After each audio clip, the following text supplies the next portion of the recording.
අයිබෝන් ඔබ ජාතික රූපවාහිනියේ ප්‍රධාන ප්‍රකාශය සමගින් මම නිෂාදී බණ්ඩාරනායක මම දිනුෂ පියදාස ප්‍රථමයෙන් ප්‍රධාන ප්‍රවෘත්ති ශීර්ෂ පාඨ මෙරට කොවිඩ්-19 එන්නත ලබා දීම පෙබරවාරි මැද භාගයේ සිට එන්නත් ලබා දීම අපි පෙබරවාරි මැද ආරම්භ කරන්න සියලුම කටයුතු මේ වෙනකොට සම්පාදනය කරමින් ඉන්නවා. PTI අධ්‍යක්ෂ මණ්ඩලයේ යලි අත්අඩංගුවට සුළු හා මධ්‍ය පරිමාණ සහල් නිෂ්පාදකීන්ට ණය පහසුකම්. භික්ෂුන් වහන්සේ වෙනුවෙන් නව වෛද්‍ය රක්ෂණ ක්‍රමයක්. කොරෝනාවෙන් සුවය ලැබූ පිරිස 85% ඉක්මවයි. වත්මන් නීති රෙගුලාසි මහජනහිතකාමී ලෙස සරල කිරීමට කොමිසමක්. වොෂින්ටන් කැටුමේ 5 වෙනි මරණය සිදුවෙද්දී ජනාධිපති ට්‍රම්ප් තනතුරෙන් පහ කිරීමේ වැඩපිළිවෙලක්. ප්‍රථමයෙන් දේශීය පුවත්. ශ්‍රී ලංකා රක්ෂණ සංස්ථාව නාගරාජ ශාක්‍යපුත්‍ර ඥාති නමින් නව වෛද්‍ය රක්ෂණ ක්‍රමයක් අද හඳුන්වා දුන්නා. ඒ අග්‍රාමාත්‍ය මහින්ද රාජපක්ෂ මහතාගේ ප්‍රධානත්වයෙන් අරලියගහ මන්දිරයේදී. නව රක්ෂණ ක්‍රමය හඳුන්වා දෙමින් අග්‍රාමාත්‍යවරයා මහා සංඝරත්නය වෙත රක්ෂණ සහතිකපත් පිළිගැන්වුවා. සංඝයා වහන්සේගේ මව, පියා, සහෝදර සහෝදරියන් රජයේ හෝ පෞද්ගලික රෝහල්ගත වීමකදී දිනකට රුපියල් 10 බැගින් රුපියල් 15000ක උපරිමයක් සහ රෝහල්ගතව සිදු කරනු ලබන වෛද්‍ය පරීක්ෂණයකදී හෝ ඖෂධ සඳහා රුපියල් 25000ක උපරිමයක් දක්වා ගෙවීම මෙම රක්ෂණ ක්‍රමය යටතේ සිදු කරනවා. රුපියල් 2000ක මුදලක් පමණක් මේ සඳහා වාර්ෂිකව ගෙවිය යුතු අතර එය පුණ්‍ය කටයුත්තකදී සදහැවතුන්ට පූජා කිරීමේ හැකියාව පවතිනවා. මේ රක්ෂණ ක්‍රමය ඉදිරියේදී අන්‍යාගමික පූජකතුමන් වෙනුවෙන්ද ක්‍රියාත්මක කිරීමට නියමිතයි. දරුවන් සසුනට පූජා කළ නිවසක් නොමැති දෙමාපියන් සඳහා නිවසක් ලබා දීමේ මිහිඳු නිවාස යෝජනා ක්‍රමයට නිවාස අමාත්‍යවරයා ලෙස අග්‍රාමාත්‍යවරයා මේ වන විටත් මුදල් වෙන් කර ඇති බව ප්‍රකාශ කළ කොළඹ නවකෝරළේ හා නවතොටමුණේ ප්‍රධාන සංඝනායක පූජ්‍ය දිව්‍යාගහ යසස්සිනා හිමියන් බුද්ධ ශාසනය වෙනුවෙන් ඉටු කරන සේවාව පිළිබඳව අග්‍රාමාත්‍යවරයාට ප්‍රණාමය පළ කළා. ඊඩමක් හිමි එහෙත් නිවසක් ඉදිකර ගැනීමට නොහැකි සංඝයා වහන්සේගේ දෙමාපියන් වෙනුවෙන් එක් නිවසක් සඳහා රුපියල් ලක්ෂ 6 බැගින් නිවාස 2000ක් ඉදි කිරීම සඳහා අග්‍රාමාත්‍යවරයාගේ උපදෙස් පරිදි මේ වන විටත් මුදල් වෙන් කර තිබෙනවා. අභයාරාමාධිපති පූජ්‍ය මුරුත්තෙට්ටුවේ ආනන්ද, බෙල්ලන්විල රජමහා විහාරයේ විහාරාධිපති පූජ්‍ය බෙල්ලන්විල ධම්මරතන, කැලණිය රජමහා විහාරාධිපති මහාචාර්ය පූජ්‍ය කොළුපිටියේ මහින්ද සංඝරක්කිත, විද්‍යෝදය මහා පරිවේනාධිපති පූජ්‍ය බලන්ගොඩ සෝභිත සහ පූජ්‍ය මහාචාර්ය ඉන්දුරාගාරයේ ධම්මරතන යන හිමිවරුන් ඇතුළු මහා සංඝරත්නය සහ රාජ්‍ය අමාත්‍ය විදුර වික්‍රමනායක, අග්‍රාමාත්‍ය ලේකම් ගාමිණී සෙන්රත්, අග්‍රාමාත්‍ය කාර්ය මණ්ඩල ප්‍රධානී යෝෂිත රාජපක්ෂ, අමාත්‍යාංශ ලේකම් මහාචාර්ය කපිල ගුණවර්ධන, බෞද්ධ කටයුතු කොමසාරිස් සුනන්ද කාර්යපෙරුම, ශ්‍රී ලංකා රක්ෂණ සංස්ථාවේ සභාපති ජගත් වැල්ලවත් යන මහතුරුන් ඇතුළු පිරිසක්ද මේ අවස්ථාවට එක්ව සිටියා. මේ අතර සුළු හා මධ්‍ය පරිමාණ සහල් නිෂ්පාදකීන්ට ණය පහසුකම් ලබා දීමට පියවර ගන්නා ලෙස අග්‍රාමාත්‍ය මහින්ද රාජපක්ෂ මහතා නිලධාරීන්ට උපදෙස් දී තිබෙනවා. අග්‍රාමාත්‍යවරයා එම උපදෙස් ලබා දුන්නේ සමස්ත ලංකා සුළු හා මධ්‍ය පරිමාණ සහල් නිෂ්පාදකින්ගේ සංගමේ නියෝජිතින් සමග ඊයේ පැවති සාකච්ඡාවකදී. ඒ පැවැත්වුණේ පාර්ලිමේන්තු සංකීර්ණයේදී. මහා පරිමාණ සහල් නිෂ්පාදකින්ගේ ගැටලුවලට පෙර සුළු හා මධ්‍ය පරිමාණ සහල් නිෂ්පාදකින්ගේ ප්‍රශ්න විසඳීමට පියවර ගත යුතු බවයි අග්‍රාමාත්‍යවරයා අවධාරණය කළේ. රටේ පවතින සහතික වීමිලට අනුව පෙබරවාරි 1 වෙනිදා සිට මාස 6කට යාවත් කාලීන වන සහල් සඳහා ස්ථිර පාලන මිලක් ලබා ගැනීම ඇතුළු ඉල්ලීම් කිහිපයක් මුල් කර ගනිමින් මෙම සාකච්ඡාව පැවැත්වුණා. සුළු හා මධ්‍ය පරිමාණ වීමෝල් හිමියන්ට සහනදායී ලෙස ණය ගෙවා දැමීමට අවශ්‍ය පහසුකම් සැලසීම පිළිබඳවද මෙහිදී අවධානය යොමු කෙරුණා. අමාත්‍ය ආචාර්ය බන්දුල ගුණවර්ධන මහතා සහ ලසන්ත අලගියවන්න ශෙහාන් සේමසිංහ, ඉන්දික අනුරුද්ධ, අජිත් නිවාඩ් කබ්‍රාල්, ශෂීන්ද්‍ර රාජපක්ෂ යන රාජ්‍ය අමාත්‍යවරුන්ද මුදල් අමාත්‍යාංශයේ ලේකම් එස්.ආර්. රාටිගල, අග්‍රාමාත්‍ය අතිරේක ලේකම් නීතිඥ චමින්ද කුල්රත්න යන මහතුරුන්ද බැංකු සතු සහ වී අලුයි මණ්ඩලයේ නිලධාරීන් ඇතුළු රාජ්‍ය ආයතන ප්‍රධානීන් පිරිසක්ද මේ අවස්ථාවට එක්ව සිටියා. ETI ආයතනයේ අධ්‍යක්ෂ මණ්ඩලය අද නැවත වරක් අත්අඩංගුවටගෙන තිබෙනවා. ඒ අපරාධ පරීක්ෂණ දෙපාර්තමේන්තුව මගේ. ඔවුන් මීට පෙර අත්අඩංගුවට ගැනුනේ ස්වර්ණමහල් ආයතනයේ මූල්‍ය වංචාවක් සම්බන්ධයෙන් වන අතර අද අත්අඩංගුවට ගෙන ඇත්තේ ETI ආයතනයේ සිදු වූ මුදල් වංචාවක් සම්බන්ධයෙන්. මුදල් අභාවිතයේ වංචා කිරීම, මුදල් විශුද්ධිකරණය හා වෙනත් අපරාධ චෝදනා සම්බන්ධයෙන් මේ පිරිස අත්අඩංගුවට ගත් බවයි පොලිසිය පවසන්නේ.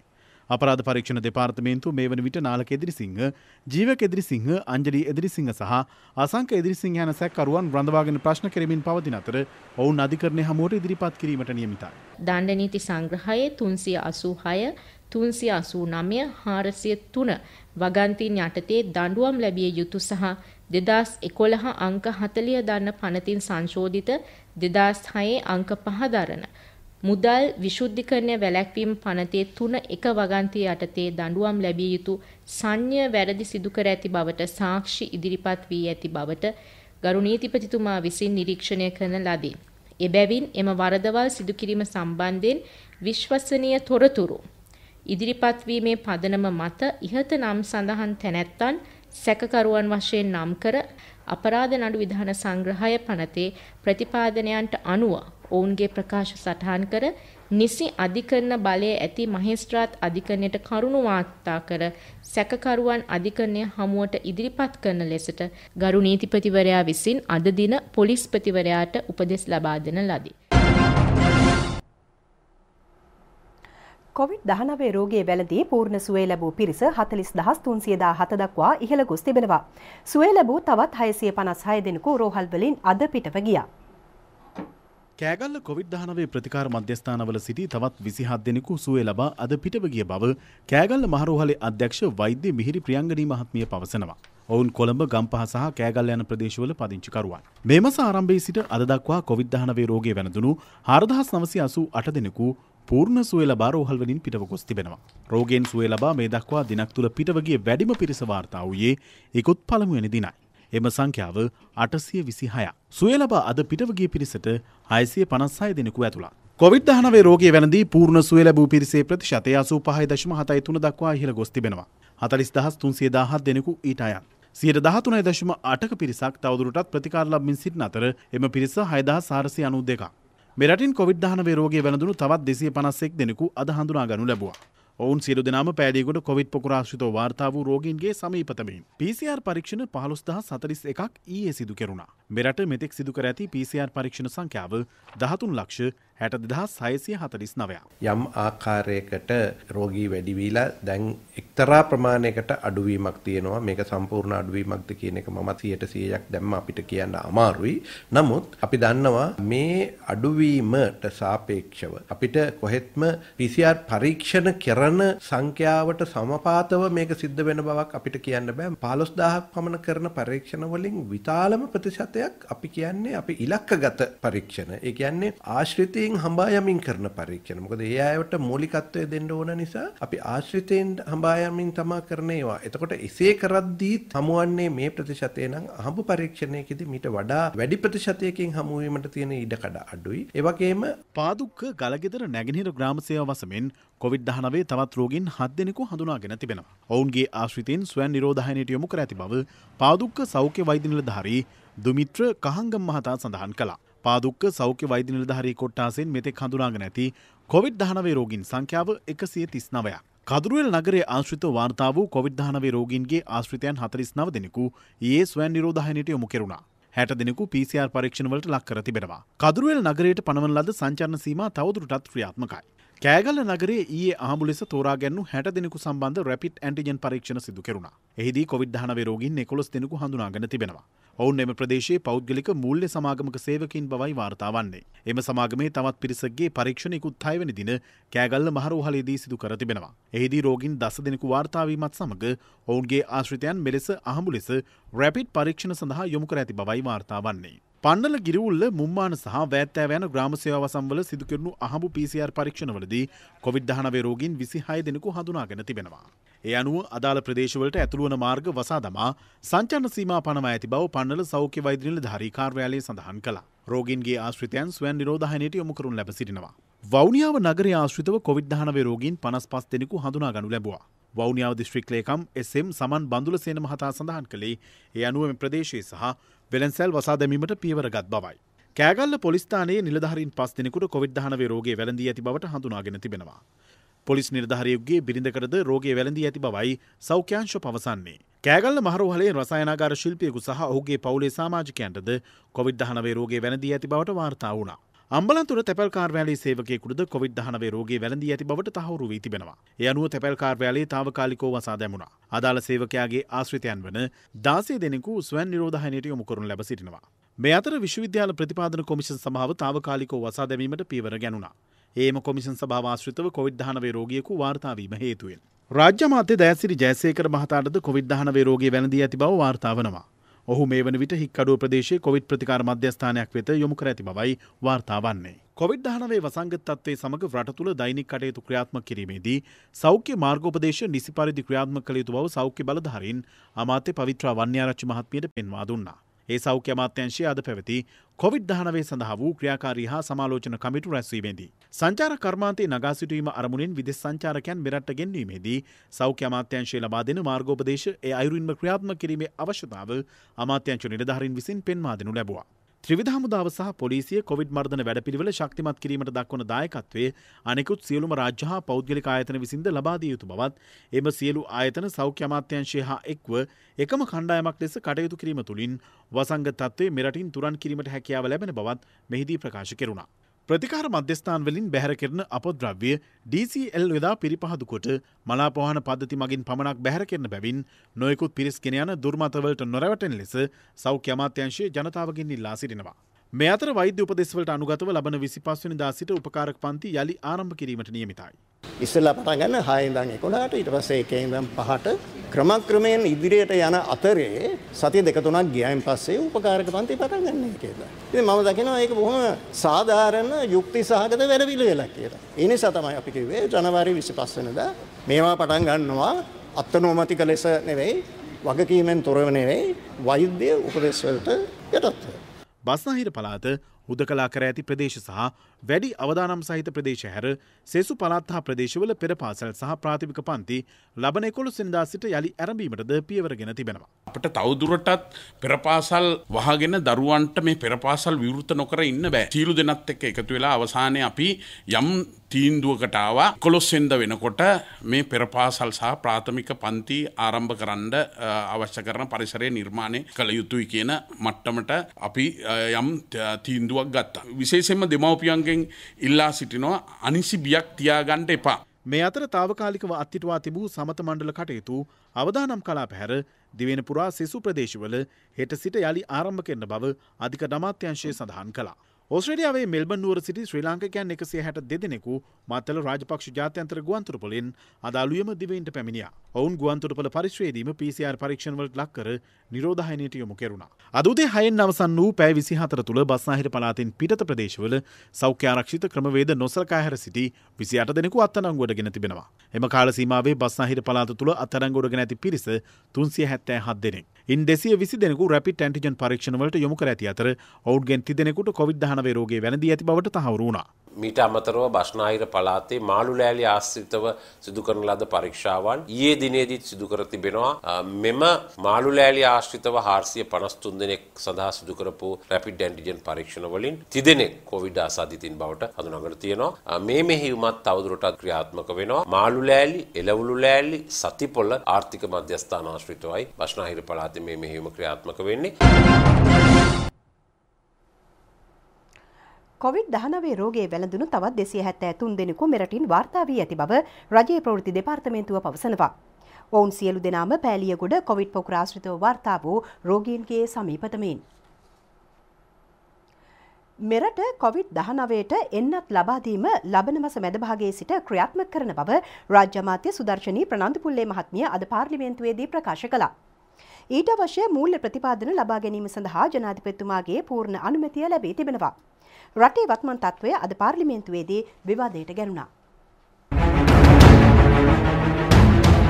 COVID-19 රෝගය පාලනයේ අසමත් බව නිසා සමාජයේ රෝගය පැතිර යාම තුළින් රටේ සෞඛ්‍ය තත්ත්වයද අවදානම් තත්ත්වයකට පත්ව ඇත. ඒ ප්‍රශ්න වලට විසඳුම් රජයේ පැත්තෙන් කිසිම දෙයක් ලැබිලා නැහැ කිසිම ක්ෂේත්‍රයකට. හැබැයි රාජිත සේනාරත්න මන්ත්‍රීතුමා ආණ්ඩුවේ අසමත්භාවය මැන්නේ කොහොමද? ලෝක ජනගහනයේ මිලියන එකට වාර්තා වුණ කොවිඩ් රෝගීන් සංඛ්‍යාව 11353ක්. ලංකාවේ වාර්තා වන රෝගීන් ගන්න ජනගහනයේ මිලියන එකට 2180ක්. සමත්ද අසමත්ද? ලෝකයේ ජනගහනයේ මිලියන එකට මරණ සංඛ්‍යාව 245යි. ලංකාවේ ජනගහනයේ මිලියන එකට කොවිඩ් මරණ සංඛ්‍යාව 10යි. සමත් නෙවෙයි විශිෂ්ට සාමාර්ථයක් අරගෙන තියෙන්නේ. සුද්දන්ට රතු කාපත් දාලා ගේනකොට අපේ මිනිස්සු අම්මලා අක්කලා නංගිලා ඒ රටක ගිහිල්ලා කෝටි ගාණක් හම්බ කරපු අයට මේ රටට එන්න වත් අවස්ථාව දැන් මේගොල්ලන්ගෙන් හම්බ කරනවා. අතිගව ජනාධිපතිතුමා එක්ක අපි සාකච්ඡා කළා මේ ලබන සතියේ ඉඳන් ගේන ගුවන් යානා ප්‍රමාණය වැඩි කරා. ඒකම තමයි මතයක් ගොඩනගලා තියෙනවා මේ පේඩ් ක්වොරන්ටයින් නැත්නම් සල්ලි ගෙවලා නිරෝධය නිරෝධායනය වීම අනිවාර්යයි. ඒක අනිවාර්ය නෑ. දැන්ටත් 45000කට වැඩි ප්‍රමාණයක් නොමිලේ ගෙනල්ලා නිරෝධායනය කළා දිනා ගරු මණ්ඩිතුමනි. ඒ වගේම ඉදිරි කාල සීමාව තුළ එන සියලුම දෙනා විශේෂයෙන්ම මැද පෙරදිග සහ විදේශගත ශ්‍රමිකයන් ගෙන්වා ගැනීමත් රජයේ නිරෝධායන මධ්‍යස්ථානවල නොමිලේ නිරෝධායනය කිරීම සඳහා අතිගෞරව ජනාධිපතිතුමාගේ උපදෙස් පරිදි මේ වෙනකොට අපි කටයුතු කරලා තියෙනවා. කිසිසේත් පිටරට වැඩ කරන අය ලංකාවට ගෙනීමේදී වංචාවක් වෙන්න අපි ඉඩ තියන්නේ නැහැ. වෙනව නම් ආණ්ඩු පක්ෂයේ ඇමතිවරයෙක් විදියට සහ ආණ්ඩු පක්ෂයේ විදියට අපි ඒකට විරුද්ධව කටයුතු කරන පෙනී හිටනවා කියන එකත් මතක් කරගන්න. ශ්‍රී ලාංකිකයන් 61,750කට අධික පිරිසක් මෙරටට ගෙන්වා ගැනීමට කටයුතු කර ඇත. තවත් රටවල් 137ක විසෙන ශ්‍රී ලාංකිකයින් 69,000කට ආසන්න පිරිසක් මෙරටට පැමිණීමේ අපේක්ෂාවෙන් සිටින බව වාර්තා වී ඇත. අවදානමට ලක්වීමට වැඩි ඉඩක් ඇති අයට ඔවුන් මෙරටට ගෙන්වා ගැනීමට ජනාධිපති විශේෂ කාර්ය සාධක බලකාය ඒකාබද්ධ යාන්ත්‍රණයක් සකස් කරන ලදී. මුදල් ගෙවීම මත නිරෝධායනය සඳහා හෝටල් තෝරා ගැනීමේදී කාමර සංඛ්‍යාව 100ක් වූ ඒ සඳහා තෝරා ගන්න අතර එම හෝටල් වල ආරක්ෂාව අධීක්ෂණය හා නිරෝධායන ක්‍රමවේද තහවුරු කළ යුතුයි. මොකද උගක් අය අහනවා කාමර පහේ හෝටලයක් ගම ගන්න බෑ රුපියල් 2000ට තියෙනවා 3000ට තියෙනවා. නමුත් ඒක ප්‍රායෝගික වෙන්නේ නිරෝධායන ක්‍රියාවලිය ක්‍රියාත්මක කිරීම සඳහා මේ නිරෝධායනය සඳහා එහෙම කවුරුත් මේ හෝටල් ගාන ඇරෙන්න වෙන කවුරුත් හෝටල් දීලා නැහැ. කවුරුත් කැමති නැහැ තමන්ගේ හෝටල් ලබා දෙන්න. ඊට පස්සේ ඒක කොරෝනා හෝටල් කියලා කියනෝනේ අපේ අය. කවුරුත් අපි බලෙන් හෝටල් වලට තල්ලු කරලා යවන්නේ නැහැ. මේ ආණ්ඩුවේ ක්‍රියාකලාපය ගැන හොඳින් දන්න ජනතාව අද මේ එන්නත ගැන දෙගිඩියාවෙන් පසු වෙනවා. එන්නතිනුත් ගසා කයිද කියන බියක් ජනතාවට තියෙනවා. ඒ වගේම තවත් සමහරුන්ට තියෙනවා ප්‍රමිතියෙන් තොර බාලේ වගේ නැයිද කියලා. කොරෝනා වසංගතයත් විපක්ෂයද පාවිච්චි කරන අර හිඟන්නගේ තුවාලය වගේ පාර ජනතාව බිය ගන්නලා ජනතාවට වැරදි මතවාද දීලා ජනතාවගේ ජීවිතවලට අවිනිශ්චිතභාවයක් ඇති කරනවා කියන එක අපි කියන්න ඕන. ලෝකේ බොහොම අඩුම මරණ අනුපාතිකය වාර්තා වෙන රට හැටියට ශ්‍රී ලංකාව පත් වෙලා තියෙනවා 0.47ක්. මේ වෙනකොට ලංකාවේම කොරෝනා මර්ධනය සඳහා රෝහල් ඇඳන් 12200ක් වෙන්න වෙලා තියෙනවා. ICU පහසුකම් රෝහල් 15ක ස්ථාපිත වෙලා තියෙනවා. රෝහල් ඇඳන් 146ක් තියෙනවා. 146න් 21යි රෝගීන් සඳහා භාවිතා වෙන්නේ. ඒ නිසා අපි රටේ ජනතාවට කියනවා කිසිම දෙයකට බය වෙන්න එපා. දැන් එන්නත් කිරීම පිළිබඳ ලෝකෙම කතා කරනවා. අද ශ්‍රී ලංකාව එන්නත ලබා දීම පිළිබඳව සියලුම කටයුතු සූදානම් කරලා තියෙනවා. විශේෂයෙන්ම අතිගරු ජනාධිපතිතුමාගේ පූර්ණ කැපවීම තියෙනවා. එතුමා කිව්වා රජය හරහා ඒ අවශ්‍ය කරන එන්නත් ටික ලබා ගන්න දෙන්න. ඒවට අවශ්‍ය කරන ප්‍රතිපාදන ටික වෙන් කරලා ලබා දීලා තියෙනවා. ලෝක සෞඛ්‍ය සංවිධානයට අවශ්‍ය ඇනහුම් ටික කරලා තියෙනවා. විශේෂයෙන්ම ඔක්ස්ෆර්ඩ් ඇස්ට්‍රාසෙනිකා එක ගෙන්වීම පිළිබඳ ඉන්දියානු රජයක අපි කතා කරගෙන යනවා. රුසියන් ස්පුට්නික් 5 තියෙනවා 90%කට එහා එෆිකසි එකක් තියෙන ෆයිසර් වැක්සින් එක ගැන කතා කරගෙන යනවා. ඒ නිසා අපි සියලු දෙනාම මේ රටේ ජනතාව ආරක්ෂා කරගන්න එන්නත් ලබා දීම අපි පෙබරවාරි මැද ආරම්භ කරන්න සියලුම කටයුතු මේ වෙනකොට සම්පාදනය කරමින් ඉන්නවා. කොටස් වෙළඳ පොලේ යම් කිසි ආකාරයක පොඩි අඩුවීමක් සිදු වුණාම බොහෝ දෙනෙක් නැගිටලා කෑ ගහනවා මට මතකයි. ඊයේ කොටස් වෙළඳ පොලේ තිබිච්ච පිරිවැටුම රුපියල් බිලියන 9.1ක්. පසුගිය රජයේ කාලයේදී සාමාන්‍ය පිරිවැටුම තිබුණේ මිලියන 900යි. ඒ වගේ 10 ගුණයක් අපිට පුළුවන් වෙලා තියෙනවා ඊයේ පමණක් අපිට මේ රට තුළ තිබෙන විශ්වාසය ගොඩනැගීම හරහා ඒ තත්ත්වය වෙනස් කරගන්න. ඒත් එක්කම අපි දැන් දකිනවා රටට ආයෝජනය ගලා එනවා. ඉතින් මේන් පෙනියන්නේ අද රටේ දේශපාලනික පමණක් නෙමෙයි රටේ ව්‍යාපාරිකයන් උනත් අද සියලුම ආකාරයකින්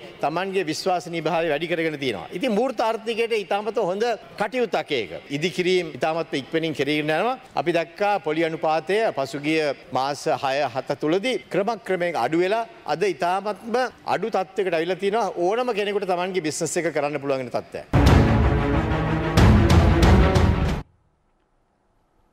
මහජන සුභසිද්ධිය අරමුණෙන් පවත්නා නීති හා රෙගුලාසි සරල කිරීම සඳහා සමාජිකයින් 18 දිනකින් යුත් කොමිසමක් පත් කර තිබෙනවා.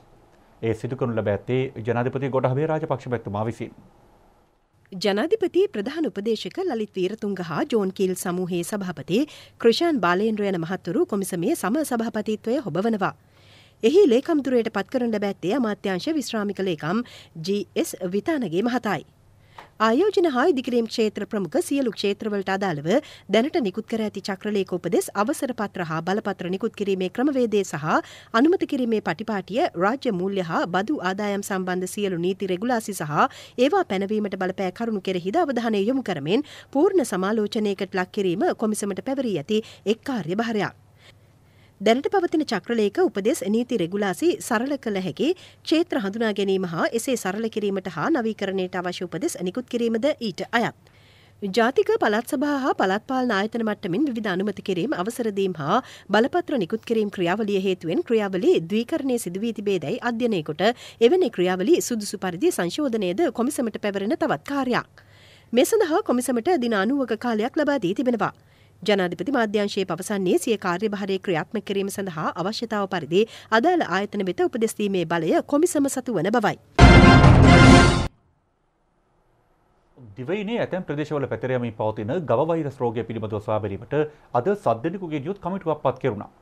ඒ පශු සම්පත් ගොවිපළ ප්‍රවර්ධන සහ කිරි හා බිත්තර ආශ්‍රිත කර්මාන්ත රාජ්‍ය අමාත්‍ය ඩී.බී. හේරත් මහතා විසින් රෝග ව්‍යාප්තිය පාලනය හා ඒ සම්බන්ධයෙන් ගත යුතු කඩිනම් ක්‍රියාමාර්ග පිළිබඳව කමිටුව විසින් විමසා බැලනු ඇති. පළාත් මට්ටමින් කිරිගොවීන් දැනුවත් කිරීම සහ අදාළ නිර්දේශ ක්‍රියාත්මක කිරීම පිළිබඳ උපදෙස් ඇතුළත් වාර්තාවක් සතියක් ඇතුළත ලබා දෙන්නයි රාජ්‍ය අමාත්‍යවරයා කමිටුවට දැනුම් දී තිබෙනවා. කමිටුවට රාජ්‍ය අමාත්‍යාංශයේ ලේකම් එස් සේනානායක මහතා ඇතුළු 7 දෙනෙකු ඇතුළත්. සත්ව නිෂ්පාදන හා සෞඛ්‍ය දෙපාර්තමේන්තුව පවසන්නේ දිස්ත්‍රික්ක 14ක පමණ කිරිගවයින්ට වෛරස් රෝගයේ බලපා ඇති බව දක්නට ලැබෙන බවයි. මේ මැස්සන්ගෙන් බෝවන බැවින් ඒ පිළිබඳ අවධානය යොමු කර ඇති අතර ඊට අදාළ ප්‍රතිකර්ම ලබා දීමට පියවරගෙන ඇති බවද දෙපාර්තමේන්තුව කියා සිටියා. රෝගයේ මැඩ පැවැත්වීමට සුදුසු එන්නතක් ලබා ගැනීම කෙරෙහිද අවධානය යොමුව තිබෙනවා. එම රෝගයේ ගවයින්ගේ සමෙහි ගැටිති රෝගය හෙවත් ගව වසංගත රෝගය ලෙස හඳුනාගෙන ඇති බව දෙපාර්තමේන්තුවේ සත්ව වසංගත රෝග භාර වෛද්‍ය ප්‍රදීප් කුමාරවඩු මහතා සඳහන් කළා. මෙම රෝගයෙන් මනුෂ්‍ය ශරීරයට කිසිදු බලපෑමක් ඇති නොවන බවද ඔහු කියා සිටියා. මේ රෝගය පැතිරෙන්නේ ප්‍රධාන වශයෙන් ලෙව්රාබුන මැස්සන්ගෙන්. ඊට අමතරව සතුන්ගේ ශ්‍රාවයන් මගිනුත් ස්පර්ශයෙන් මේ රෝගය බෝ වෙනවා. නමුත් මේ මැස්සන් බෝවීම සම්පූර්ණයෙන් පාලනය කරන්න අවශ්‍ය උපදෙස් මේ වෙන විට අපි සීලොම පශු වෛද්‍යධාරීන් දැනුවත් කළා. මේ මැස්සන් බෝවීමේ ස්ථාන සම්පූර්ණයෙන් අවම කරන්න කියන අපි මේ වෙනකොට දැනුවත් කළා තියෙනවා. ගම සමග පිළිසඳර වැඩසටහනේ පස්වැන්න අම්පාර ලාතුගල ගම්මානයේදී හෙට පැවැත්වීමට නියමිතයි. ඒ පිළිබඳ තොරතුරු ගෙනෙන්නේ ජාතික රූපවාහිනියේ රසික ගමගේ. ලාතුගල ග්‍රාම සේවාවසම අයත් වන්නේ උහන ප්‍රාදේශීය ලේකම් කොට්ටාශයටයි. බණ්ඩාරදුව, මහකණ්ඩිය හා බොක්කබැද්ද යන ගම්මාන ලාතුගල ග්‍රාම සේවාවසමට අයත්. මෙහි ජනතාව කෘෂිකර්මාන්තය සිය ජීවනෝපාය කරගනිමින් ජීවත් වනවා. වෙසෙන පවුල් සංඛ්‍යාව 231ක්. ඉන් බහුතරය හේන් ගොවිතැනේ නිරත වනවා. කෘෂිකර්මාන්තය සඳහා යොදාගෙනෙන්නේ වැව් ජලය සහ අහස් දියයි. 1957 මේ ගල්ුවේ ව්‍යාපාරය ආරම්භ කරාට පස්සේ දැන් අවුරුදු 78ක් වගේ වෙනවා මේ තරම් කාලයක් ගත වුණා. රටේ ප්‍රමුඛතම රාජ්‍ය නායකයෙක් පැමිණෙන පළවෙනි අවස්ථාව අවුරුදු 78ටම. අපි ගමේ අවශ්‍ය දේවල් හැම දේවල් මේ සංවර්ධන දේවල් අපි ජනාධිපතිතුමාට කියනවා. අපිට ගොඩක් සතුටුයි අපේ ජනාධිපතිතුමා මේ ගමට එන නිසා අපේ දුෂ්කර ගමට ඇවිල්ලා මේ අපේ දුක් ගැනවිල්ල අපිට කියන්න ඕනේ. ජනාධිපතිතුමා අපේ ගමට පැමිණීම ලොකු භාග්‍යයක් අපිට. මොකද තියෙන ප්‍රශ්න ටික හෙට ජනාධිපතිතුමාට යොමු කරලා අනාගතයේ වැඩක් කරගන්න පුළුවන් වෙයි කියලා ලොකු විශ්වාසයක් අපිට තියෙනවා. අපිට ලොකු සාහනයක් සලස්වයි කියලා අපිට තේරුම් යනවා මේ ගැන.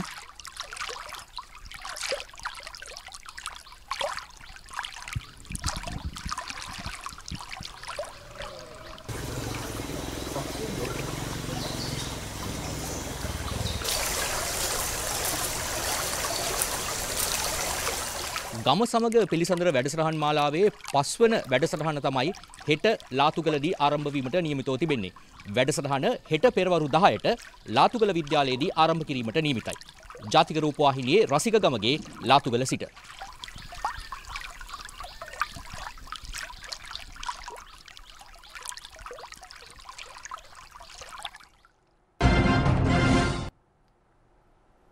දෙදහස් යලි නැගිටිමු විශේෂාංගය.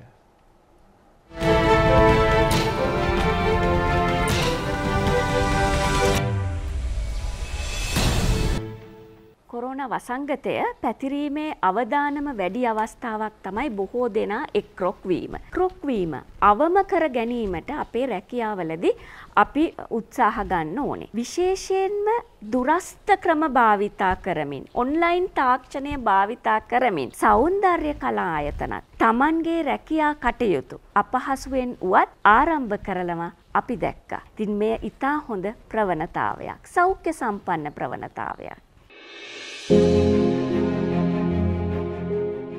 කොවිඩ් වසංගතයත් සමග දරුවන්ද නිවසට වී සිටියා. ඇතැම් දරුවන් අධ්‍යාපන කටයුතු සිදු කළේ දුරස්ථ අධ්‍යාපන ක්‍රමවේද යටතේ. මෙරීනා කුෂානිත් තම සිසුන්ට චිත්‍රකලා විෂය ඉගැන්නුවේ ඔන්ලයින් තාක්ෂණය ඔස්සේ.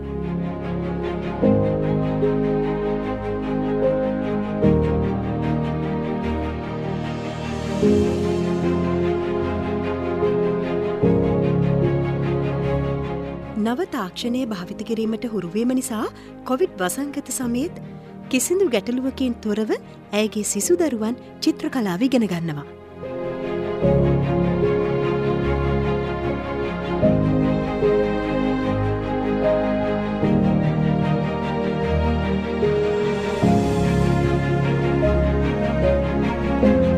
ගෙවල් වලට කොටු වී සිටින දරුවන් ගැන හිතලා දෙමව්පියන්ගේ ඉල්ලීම පරිදි නව තාක්ෂණයත් එක්ක එකතු වෙලා මම චිත්‍රකලා පදනමේ ඉදිරි වැඩ කටයුතු ආරම්භ කිරීමට යොමු වුණා. ඒක ඊටාම සාර්ථකයි කියලා කියන්න පුළුවන්. මෙම නව තාක්ෂණය උපයෝගී කර ගැනීම තුළින් මාතර ප්‍රදේශයට පමණක් සීමා වූ අපටිකිරි චිත්‍රකලා පදනම දිවයිනේ සියලුම ප්‍රදේශ කරා ගමන් කරන්න පුළුවන් වුණා. 2021 සඳහා කොරෝනාවත් එක්ක නැකිටින්න තමයි මගේ කායන බලාපොරොත්තුව.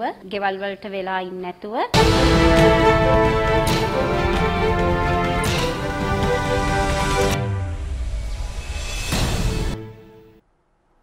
විරාමයේ අනතුරුව තවත් පුවත් බලාපොරොත්තුවක්. ඒ කාලේ වාසනා සම්පත ස්වීප් ටිකට් දැන් ආයෙමත් ගෙනාවනේ. ඒ කියන්නේ මල්ලි ආයෙමත් ආවා සොයා ආදෙවි නේ. මේ පාර තෑගිත් කෝටි ගණනයි. එහෙමනම් මේවා ඉතින් සදහටම ඔබ මගේ කරගන්න ඕනේ. එදා ජනාදරේ වාසනා සම්පත මෙදා කෝටි ගණනින් තෑගි සමගින්. I am Ayodhya, a registered physiotherapist in UK. To be like me, call 014651144. යුත්තගේ ස්මාර්ට් චොයිස් එක BOC 18+ ස්මාර්ට් ජෙල් මගේ බිසි ලයිෆ් එකට හරියටම සෙට් වෙන account එක. බුද්ධිමත් ඇගේ තීරණය ප්‍රීමා ස්ටෙලා. අපි හැමෝම කැමති.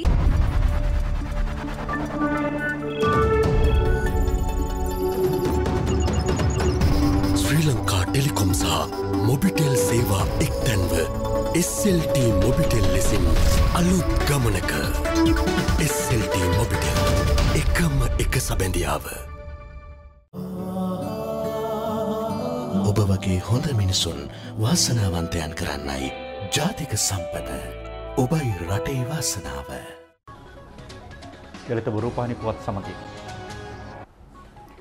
ජනතාව නවරජයෙන් බලාපොරොත්තු ප්‍රතිසංස්කරණ ලබා දෙමින් සිටින බව පාර්ලිමේන්තු මන්ත්‍රී ඩිලාන් පෙරේරා මහතා පවසනවා. ශ්‍රී ලංකා පොදු ජන පෙරමුණේ අද පැවති මාධ්‍ය හමුවේදී ඔහු මේ බව කියා සිටියා.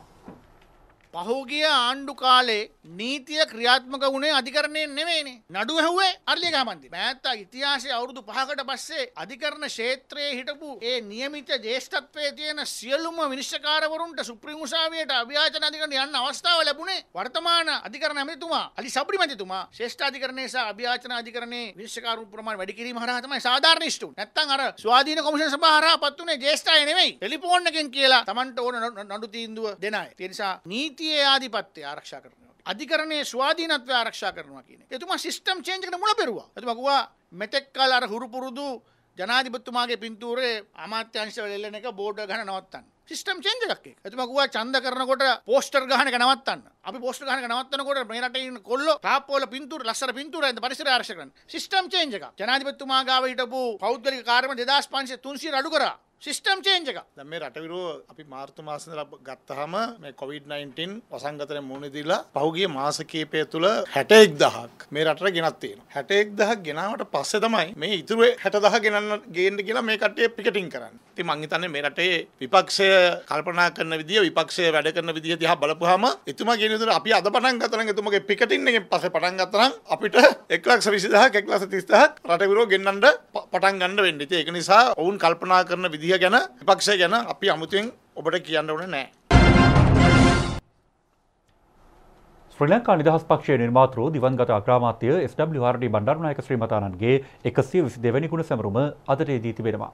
ඒ නිමිත්තෙන් ගාලමෝදර පිහිටියතුමාගේ පිළිරුවට පුෂ්පෝපහාර දැක්වීමේ උත්සවයක් සංවිධානය කර තිබුණා. හිටපු ජනාධිපති චන්ද්‍රිකා බණ්ඩාරනායක කුමාරතුංග හා සුනේත්‍රා බණ්ඩාරනායක යන මහත්මීන් පුෂ්පෝපහාර පිරිනැමුවා.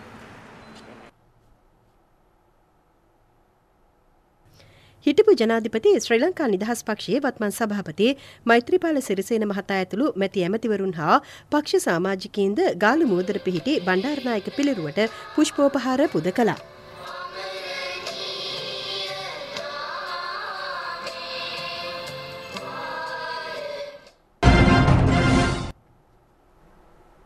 තවත් දේශීය පුවත් කිහිපයක් ලුහුඩින්. මහර බන්ධනාගාර සිද්ධියේදී මේගේ රැඳවුවන් තිදෙනෙකු සම්බන්ධ මරණ පරීක්ෂණ වාර්තා අද මහර මහේස්ත්‍රාත් බුද්ධික රාගල මහතා වෙත ඉදිරිපත් කරනු ලැබුවා. ඒ රජයේ නීතිඥ නිශාරා ජයරත්න මෙනවිය විසින්. කොවිඩ් ආසාදිතව නොතිබූ එම සිරුරු බොහොම දානයට අවසර දෙන ලෙස එහිදී නියෝග කෙරුණා.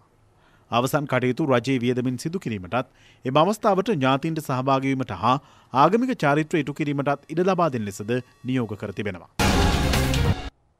මධ්‍යම පාන්තික නිවාස 3000 ව්‍යාපෘතියේ 8 වෙනි මහල් නිවාස සංකීර්ණයේ කොළොන්නාව ඔරුගොඩවත්ත ප්‍රදේශයේ ස්ථාපනය කෙරෙනවා.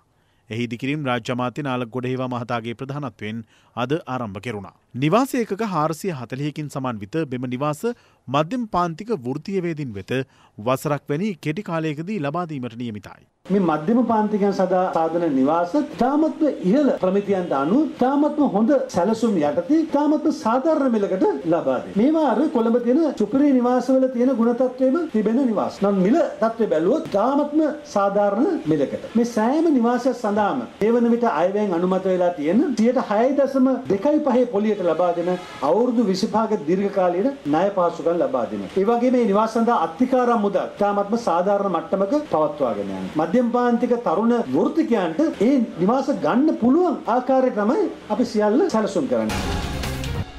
මත්තල ගුවන්තොටුපොළේ සිට ප්‍රථම වරට මත්ස්‍ය අපනයනය අද කෙරුණා. ඒ යටතේ යුක්‍රේනයට මත්ස්‍ය කිලෝග්‍රෑම් 800ක් යවනු ලැබුවා. මෙම මත්ස්‍ය තොග බහුල වශයෙන් සැපෙන්නේ මීගමුව සහ කටුනේරි යන ප්‍රදේශවලින්. කේරළ ගංජා කිලෝ 124ක් සමග සැකකරුවන් දෙදෙනෙකු උතුරු මුහුදේදී නාවික හමුදා භාරයට ගෙන තිබෙනවා. උතුරු නාවික විධානයේ විසින් විශේෂ සෝදිසි මෙහෙයුම සිදු කරන ලද්දේ කංකසන්තුරේ මයිලඩි ප්‍රදේශයට උතුරු දෙසින් වන මුහුදු ප්‍රදේශයේදී. එහිදී තොණ්ඩමනාරු දෙසට යාත්‍රා කරමින් තිබූ සැකසහිත ඩිංගි යාත්‍රාවක සිටි පුද්ගලයින් නාවික හමුදා මෙහෙයුමත් සමග එම යාත්‍රාව තුළ තිබූ මලු කිහිපයක් මුහුදට දමා පලා යාමට තැත් කර ඇති බවයි වාර්තා වන්නේ. නාවික හමුදාව එම යාත්‍රාව ලුහුබැඳ ගොස් සැකකරුවන් දෙදෙනෙකු සිය භාරයට ගෙන තිබෙනවා. පසුව ඔවුන් විසින් මුහුදට දමන ලද මලු 4ක් තුළ තිබී කේරළ ගංජා කිලෝ 124කට අධික ප්‍රමාණයක් සොයා ගැනුණා.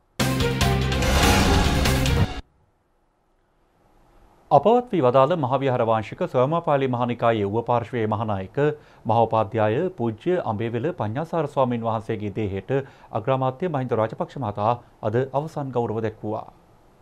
පිළියන්දල ස්වාරපුල බෞද්ධාලෝක විහාරස්ථානයේ වෙත අද පෙරවරුවේ පැමිණි අග්‍රාමාත්‍යවරයා පූජ්‍ය අඹේවෙල පඤ්ඤාසාර හිමියන්ගේ දේහයට අවසන් ගෞරව දැක්වුවා. විපක්ෂ නායක සජිත් ප්‍රේමදාස මහතාද උන්වහන්සේගේ දේහයට අවසන් ගෞරව දැක්වීම සඳහා අද පැමිණ සිටියා. පූජ්‍ය අඹේවෙල පඤ්ඤාසාර හිමියන්ගේ ආදාන පූජෝත්සවය ලබන ඉරිදා කැප්පෙට්ටුපොළදී පැවැත්වීමට නියමිතයි. දේහය කැප්පෙට්ටිපොළ ශ්‍රී සුබද්දාරාම මූල මහා විහාරය වෙත අද පස්වරුවේ රැගෙන යනු ලැබුවා. ප්‍රධාන පුවත් ප්‍රකාශය නිමාවට පත් වෙනවා. අයිබෝන්.